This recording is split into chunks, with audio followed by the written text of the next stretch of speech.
So you've given us a pretty good description of what a spiritual song is. I mean, the refrigerator art's a beautiful word picture, and the first time you told me that, it began to all click for me and make sense. And the fact that God is sitting around and surrounded by worship, I mean, it's beautiful stuff.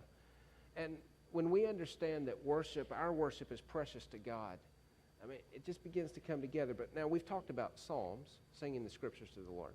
We've talked about hymns, those songs of praise.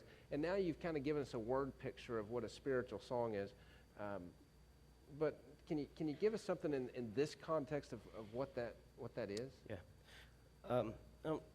Band, y'all come on out. I want to show you something. A spiritual song, in a way, it's your piece of art. It's your refrigerator art that you make up. I love Michael Jones. He's an incredible guitar player.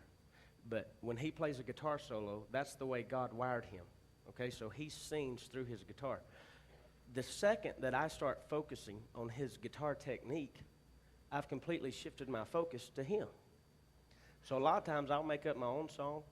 A lot of you just look at me like I've just lost it. You know, that's okay with me. You know, I'm doing a spiritual song. Why not focus my attention on God instead of him? And that's not a knock on him. He don't care because he's singing his own song. So I'm going to sing my song. I want to show you this.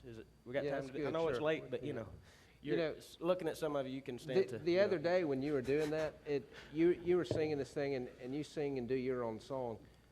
It's quite interesting though. A few months ago, our grandmother was here in worship, and she was sitting by my mother, and she leaned over in the middle of the song and said, "Bless his heart." And my mother kind of thought, "What are you talking about?" Said, "He can't get the words right." He's trying so hard. But that's kind of what you do. Now, kind of demonstrate for us though a little bit of what this all looks like. Now, before we go, just understand this is a musical expression of a spiritual song. We'll talk more about that in a minute. But let's say if we're in the key of G, guys, and this is your note, okay? Any of those notes in any order that you want to, okay? This is what heaven's going to sound like. But this is what I want you to do. You have to get to the point where you don't care what the other person thinks about your worship. Can I tell you that's how it ought to be? Because you're not worshiping for anyone else's approval except God's. So what I want you to do is think of one phrase. Think of one phrase that you want to tell God. It can be anything about His holiness. If you're mad at Him, tell Him you're mad at Him. Anything that you want to tell God, and sing it out loud. Okay? I just want to encourage you to try it. And it would sound something like this.